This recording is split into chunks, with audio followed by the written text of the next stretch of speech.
Hi, this is Rachel from the blog thislovelylittle.farmhouse.com, and today I'm going to be talking to y'all about how to write a natural birth plan, why I think a birth plan is important, and the things that you need to consider if you're planning on having a natural birth before you go into labor. So let's dig in. Why you need to have a birth plan. I think having a birth plan is important because when you're in the middle of labor and something comes up that you weren't necessarily counting on and they're asking you to make this decision and they're in the middle of having these contractions, it's going to be really hard to rationally think through your options and decide what you need to do. It's much better to already have that planned out. You know what you would prefer in any situation that arises, so you don't have to worry about it when the time comes. You can just say, this is what I want to do. Your people who are helping you will know, your doula, your birth partner, whoever it may be, your husband, your mom, the doctor, everyone is on the same page with what you would like and would not like. So there's no question, there's no open ends, everything is figured out ahead of time. That's not to say things won't come up. Your birth plan is pretty much like your birth intention. It's what you want to happen, it's your preferences, but you have to also remember you need to be flexible because this is a birth. It's not something that you can plan out to the T. So remember to be flexible. It might not go how you want it to, but at least you've done your research, at least you know what you want ahead of time.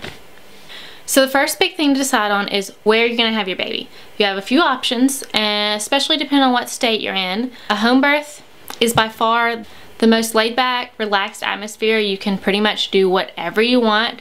You're the decision maker. You call the shots. There's no hospital rules saying you can't do such and such. You can do whatever you want. You make the rules. You have a birth center, which depending on where you live, it might be an option.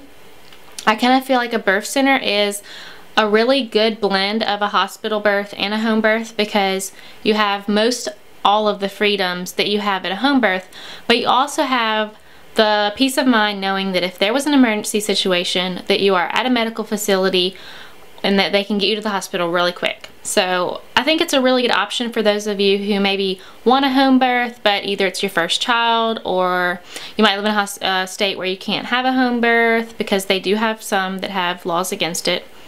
Or maybe you just don't feel quite comfortable with the home birth, but you don't really want a hospital. So I think a birth center can be a really good option if it's available to you. And then you have a hospital. Some people are like, I want to be in the hospital, and that's fine. But you do, if you want to have a natural birth, but you also need or want to be in the hospital, you really want to do your homework and talk with the doctors and check out what the hospital rules and regulations are, because a lot of them are very not natural birth friendly. Now, I do think that there's a trend toward moving natural birth friendly because of popular demand. Lots of women are wanting to go more natural now. And so hospitals are having to kind of update their policies to fit in with the majority. So be careful if you do need or want a hospital birth. Just make sure you do your interviews, do your homework, and make sure it's going to be what you want and need. So now that that's out of the way, you know where you're going to have the baby. Let's get down to the nitty-gritty of the things that I think are worth putting in the research before you go into labor so you don't have to think about it and worry about it after the fact. And I'll start from the top. These actually are during pregnancy. The Tdap vaccine for the mother during pregnancy, because that's kind of standard protocol. They want you to get that, but you don't have to. So that's one to do your research on. You know, the whole vaccine debate, I'm not going to get into it, but it is a vaccine. So do your research if you're comfortable with it, if you're not comfortable with it, the pros and cons and risk of taking versus not taking. So that's one. RhoGAM, if you are Rh negative. If you're negative blood type and your husband is a positive blood type, it can be a problem because the baby has a chance of being positive when you're negative. So if your blood mixes, it causes lots of problems. It's something you need to research. If you're negative blood type and your husband is a positive blood type, do your research on that and decide what you want to do. But that's another one that's during pregnancy, because I believe they want to give you a RhoGAM shot at 29 weeks and then again immediately after birth within 72 hours. I had the Rh factor, so I was negative. My husband was positive. That was one that I did a lot of research on. Do your research on that if that's a concern for you. So the rest are pretty much during labor and immediately after birth. One is right off the bat, you want to decide on what kind of pain management you want. Do you want to do only comfort measures, which are changing positions, TENS machine, essential oils, things like that. Comfort measures that you can do that will take your mind off the pain, help it ease your pain, things like that. Or do you want to have an epidural? Do you want to do local anesthesia type thing? So there's lots of different decisions you can make as far as the level of pain medications that you take. And it's a really good idea to have that clear and written out if you don't want to be asked. Like if you decide no epidural and you don't want people asking you every hour, are you ready for your epidural?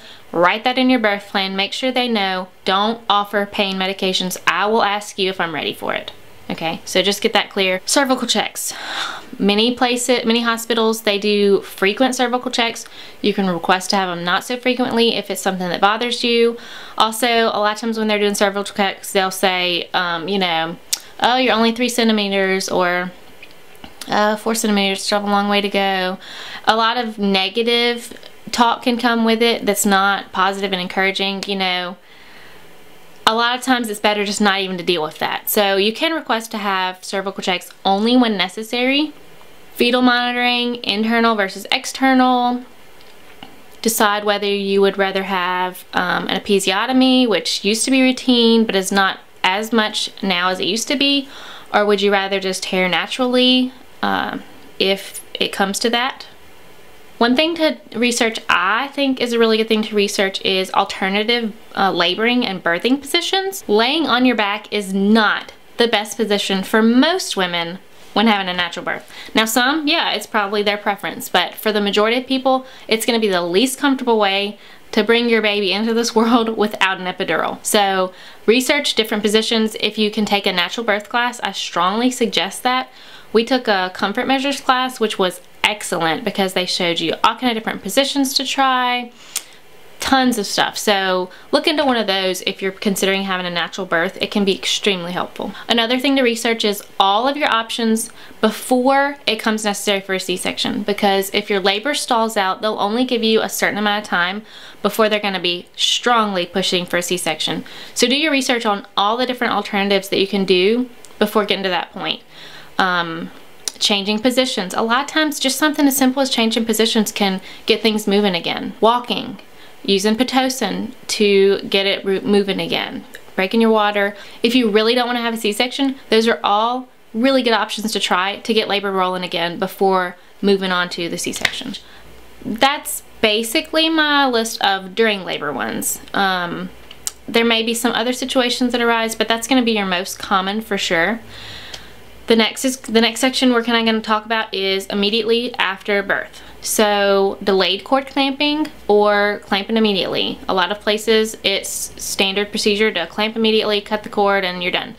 But there's a lot of benefit. You can research all the benefits of delayed cord clamping, and a lot of places now are much more open to doing that kind of stuff. So delayed cord clamping versus immediate. Cord blood banking.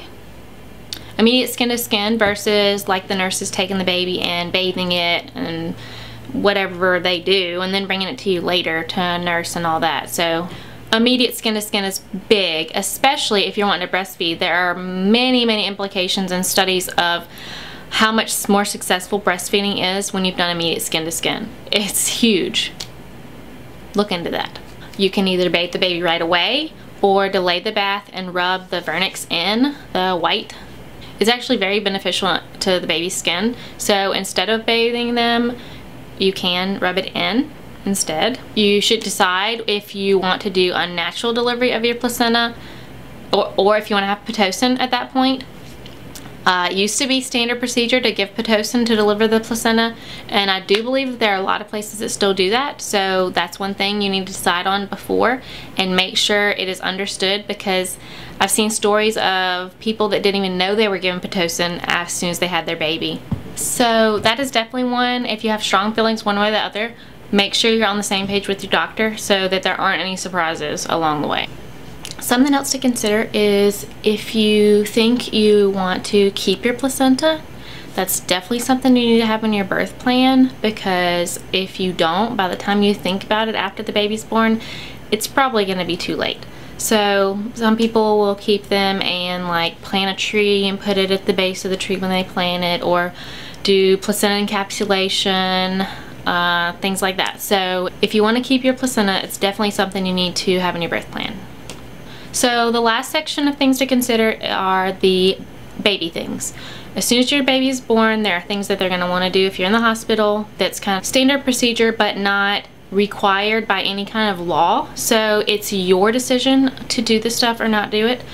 Don't feel coerced. I know, and I'm not trying to like bash anybody, but hospitals and doctors do tend to kind of run over you a lot of times. So don't feel like you have to do something if you're not comfortable with it, because there are very few of these things that are actually laws. There are a few states that require the vitamin K shot, but for most of them it is not mandatory. So be sure to check your state laws for what your rights are as a parent, because you do have the right to refuse these things unless it is state law, which is very rare. One is the infant Hep B vaccine. That's one that they want to give at birth. So do your research on that. You know, I'm not going to get into the whole vaccine debate, but definitely do your research. And there's so many resources online you can find. You can read the actual vaccine inserts, which I would highly recommend that you read the inserts and educate yourself from both sides of the perspective. The whole point in this stuff is to be making an informed and educated decision. Don't just take what the doctor says and, you know, run with it, or anyone else for that matter. Make your own decision based on education, based on factual information. Look at both sides of the argument and do what you think is best for your family based on that. So the infant Hep B vaccine, the eye prophylaxis, it's an antibiotic cream that they put in their eyes. You can research why and if you want to do that or not. Vitamin K, they typically do a vitamin K shot. Another option, depending on where you're located, is liquid drops. They don't offer that in the US, but I think in Canada maybe they have it. So you can do it yourself, but it's not regulated. Your doctor won't do it or anything like that. So vitamin K shot, or you can do vitamin K liquid on your own, or you cannot do the vitamin K. So those are your options for that. The PKU, which is a little heel prick they do in the hospital after your baby is born to check different things, make sure they're healthy and all that stuff. Not mandatory. You have the option to opt out of that. Most hospitals now do infant rooming in. You know, I'm sure there are some still that will take your baby to the nursery. That's your call if you want your baby in the room with you, or if you'd rather send them off to the nursery and get some sleep. That's up to you. Breastfeeding or formula feeding, that's definitely something that you want to think about and decide beforehand, because you can put it on your birth plan and request that they don't give your baby any formula or a bottle or any nipple or any kind of thing like that, because you want to breastfeed. The less they have of any of that other stuff, the more likely you're going to be successful with breastfeeding. If you get started on the right foot with breastfeeding. Also pacifiers. If you don't want your baby to be given a pacifier, you can request that in your birth plan that your baby won't be given a pacifier. Which, if your baby's in the room with you the whole time, you'll know what they're being given, you'll know what they have, so that won't be a problem. But it's if your baby is taken to a nursery or something like that, you definitely want to have that stuff written down so that they will know your preferences. And then the other thing is if your baby is going to be a boy, to circumcise or not to circumcise. So that's something to research and to make your own decision about. So specifics about the actual birth plan. Don't forget, if you're watching this on YouTube, look for the link below. I'm going to put a link to the blog post that you can go to, scroll all the way down to the bottom, and you can get my free birth plan template that you can print out and customize for your own birth plan. Or you can just use it as a guide and write out your own by hand. That's actually what I did. I have my little handwritten birth plan here that I took with me. And I'll go over how it's laid out. So at the top I have my name, Rachel's birth preferences. And I put preferences because, you know, being flexible and all that kind of stuff, it comes across more tactful. Husband, I put my husband's name. I was at a birth center, so I put my midwife's name, midwife with their name, other birth attendees. You definitely want to have who's going to be in there with you on your birth plan. The doula, if you're having one, put their name on there, and your estimated delivery date. Those are important things to have right at the top. And then first at the top, you want to put what your goal is for the birth. So something like, our goal is to have a natural birth with the least medical intervention possible, something like that. You know, if something special circumstance should arise, you would like to have a clear explanation of the situation so you can make an informed decision, stuff like that. And then I broke mine up in sections. I broke it up into labor, the birth, immediate postpartum, baby care, and cesarean birth, because those are all the things that can come up. So I did labor, I have a labor section, and I did I would like, and I did some bullet points of specific things that I would like, and then I did I would like to avoid, and I had some specific things there that I would like to avoid. For instance, labor, I would like freedom to move around and try different positions and comfort measures to manage birth pains. You know, a few different fluids by mouth and only IV if necessary. If necessary, IV in outer forearm where hand and wrist movement isn't impaired. I would like to avoid asking me to assess my pain. I don't feel like that's helpful. Asking me how bad my pain is. Being confined to a bed, lying on my back. Those are, you know, I had a list of things that I would like to avoid. And then I also, in the labor section, I had a note for my doula, my husband who was going to be there, and, you know, whoever was going to be there to help me. Comfort measures I would like to try in case I wasn't really thinking clearly about, oh, I should try this, I should try this. So I had written down during the labor, these are things that I think I would like to try. Hands and knees, taking a shower, because taking a shower always makes me feel better. So if it makes me feel better regular times, it probably would make me feel better when I'm in labor. So taking a shower, the birthing ball, to sit on or kneel. So just write out some different things that you think might be helpful for you for managing the pain if you're planning to have a natural birth and no epidural. And then for the birth, I did birth, which is actually the delivery. So that's what I called it, birth. I would like, and I did my list of there. I would like to avoid, I did my list of there. I would like the freedom to move around and push in any position that's comfortable. I would like a water birth if desired. I really had wanted to do a water birth, so that was, put that on there. If desired, I wanted to do a water birth. Encouragement to breathe through the contractions so the tissues can stretch and try to avoid tearing. And then, you know, I have a few more, and then I would like to avoid. Directed pushing unless necessary. I wanted to be able to listen to my body and push when it was ready. I didn't want to be directed to push. And also, you know, I would like to avoid an episiotomy unless necessary to avoid a C-section. So I have some things that I wanted to avoid during that. Immediate postpartum. Some things I would like. Delayed cord clamping until the cord stops pulsing. Allowing the placenta to deliver naturally. Immediate and prolonged skin to skin. So I just have some list of things I would like. I would like to avoid a separation of baby and mother at any point. So, you know, you can add some things that you would or wouldn't like there. And I have baby care. I would like to breastfeed exclusively. So those are some things. And I put what I had decided on accepting or declining: the Hep B, the eye prophylaxis, the vitamin K. So those are the things that I put them there as well, whether I wanted them or didn't want them. So that there was no question. And I would like to avoid formula feeding, pacifiers, that kind of thing. Anything baby related in this section. And then on the very back at the end, I did put my preferences in case it did turn to a cesarean, because you never know what's going to happen. And it's better to have your preferences listed out and ready just in case. So I hope that helped you today.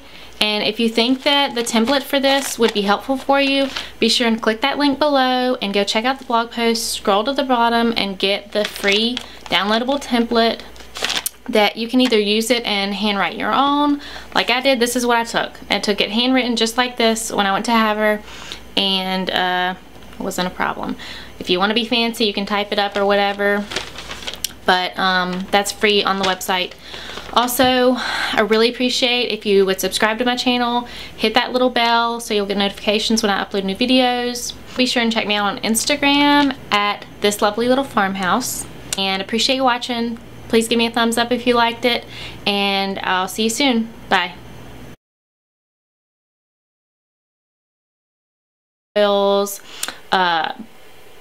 Did I say changing positions? I think I did. I should cut that. If you don't want to have a C-section, or if you want to have Pitocin in order to help you deliver the placenta, I would like to avoid an episiotomy unless an episiotomy. But for most of them, but it's not.